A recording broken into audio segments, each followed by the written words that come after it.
What's up tout le monde, mon nom est Maxime Wallet. Mon nom c'est Maxime Wallet. What's up tout le monde, mon nom est Maxime Wallet. Vous écoutez un Chiche Tao qui existe. Cette semaine, je vous parle de un livre que j'ai trouvé franchement médiocre. 2 livres qui m'ont un peu déçu. Je vous parle de tout de suite après la musique d'intro qui commence là.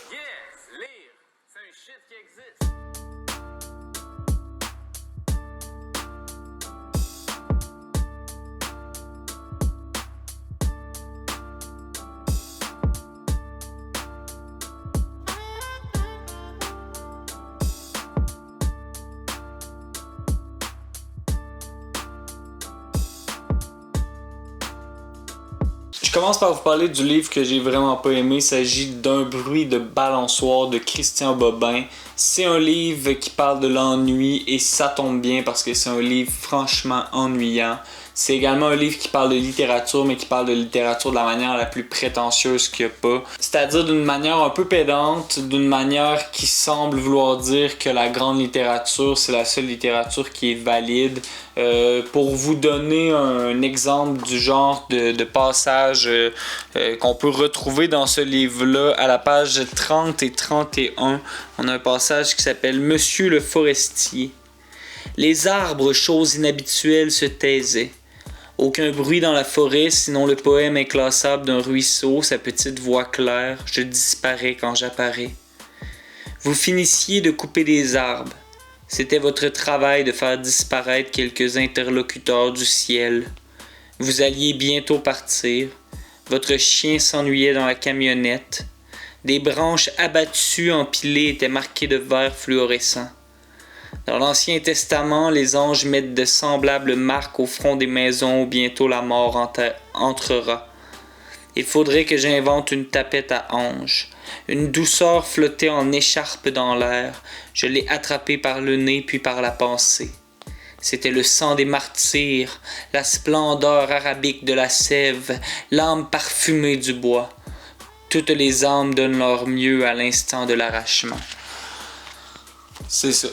C'est super beau, c'est très métaphorique, mais moi ça me plaît personnellement pas ce genre de littérature-là. Peut-être qu'il y a un public pour ça. Faut dire qu'il y a quand même quelques petits passages qui étaient beaux. Entre autres, un passage à la page 38 où l'auteur dit « L'esprit n'a besoin de rien pour venir au monde, mais de ce rien, il a vraiment besoin. » C'est ce genre de réflexion-là qui était parsemée parfois dans le livre que j'ai pas détesté en toute honnêteté. Mais pour le reste, j'ai trouvé ça prétentieux. J'ai pas beaucoup aimé ça. J'ai trouvé que c'était trop métaphorique pour moi. Il n'y avait pas assez de concret. Oui, c'est un livre qui est contemplatif, mais quand que je perds un peu l'idée de ce que tu es en train de contempler, ça perd un peu de son sens. Bref, pour moi, c'est vraiment pas ma tasse de thé. J'ai trouvé ça assez mauvais. Un bruit de balançoire de Christian Bobin. Achetez pas ça.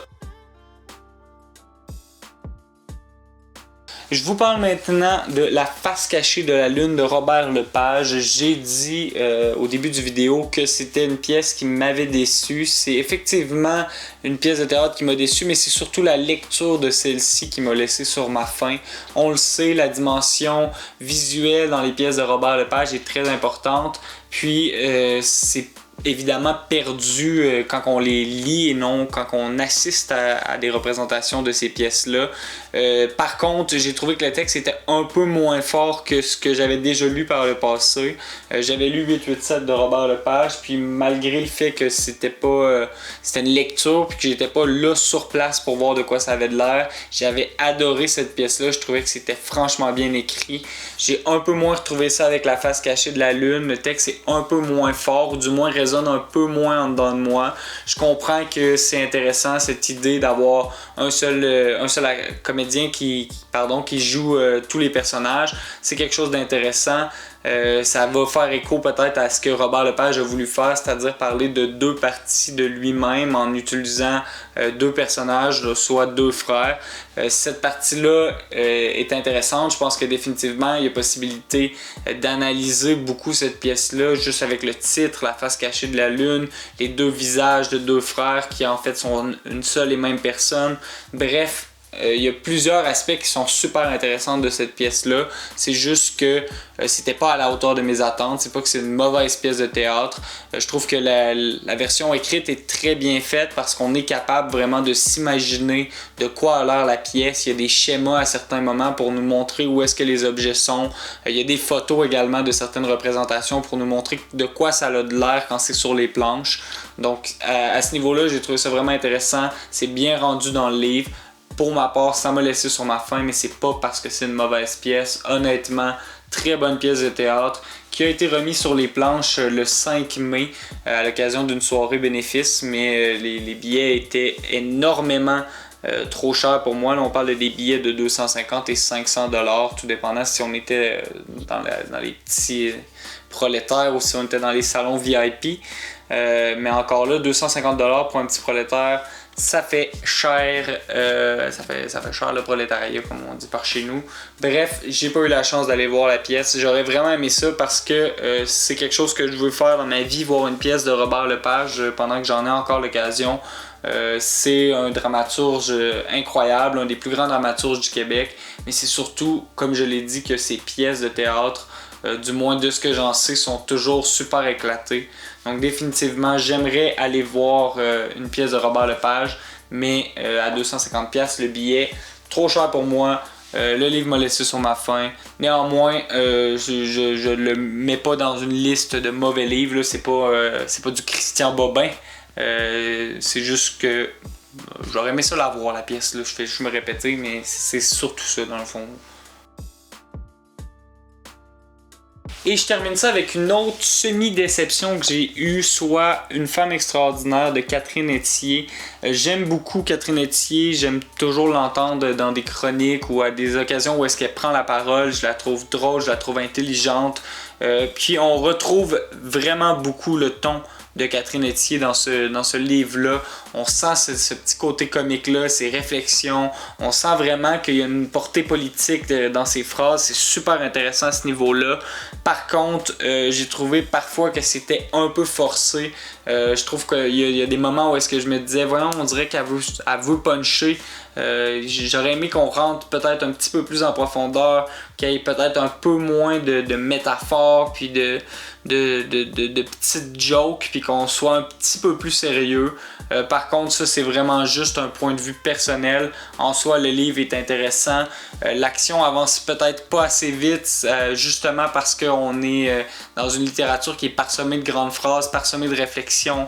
Ce qui fait en sorte que l'action est peut-être mise au second plan.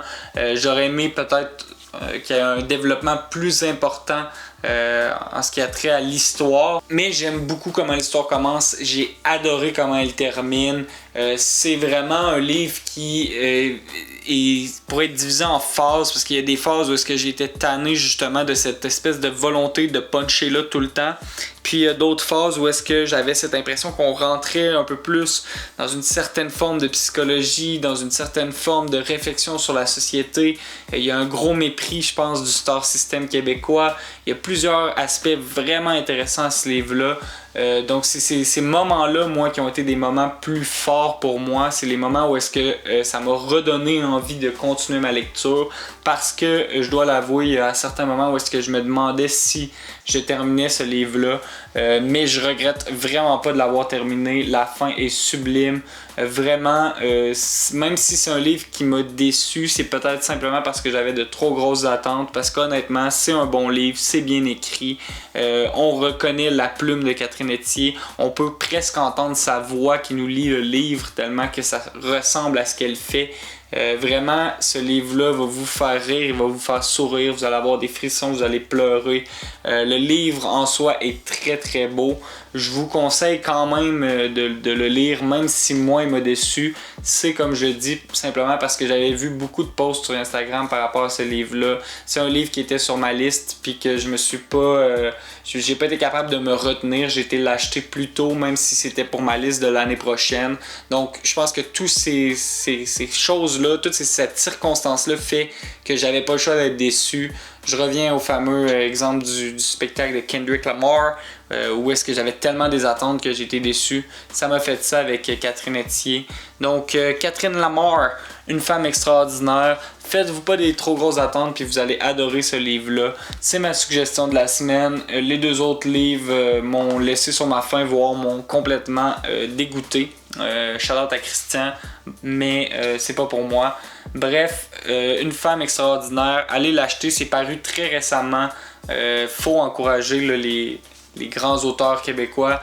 Parce que définitivement, c'est ce genre de livre-là, ce genre de livre que ça saveur à lui, qu'on est capable de reconnaître un style distinct. Ça n'en prend plus parce que c'est comme ça qu'on se forge une identité littéraire, culturelle. Donc, je vous encourage à aller encourager Catherine Ethier. Vraiment, ce livre-là mérite l'attention. Même si, et je me répète encore une fois, ça va être une déception pour moi. Ça ne veut pas dire que c'est un mauvais livre, bien au contraire. Mon nom est Maxime Ouellet, vous avez écouté un Chichtaout qui existe. On se revoit la semaine prochaine. Merci d'être encore là. Peace out.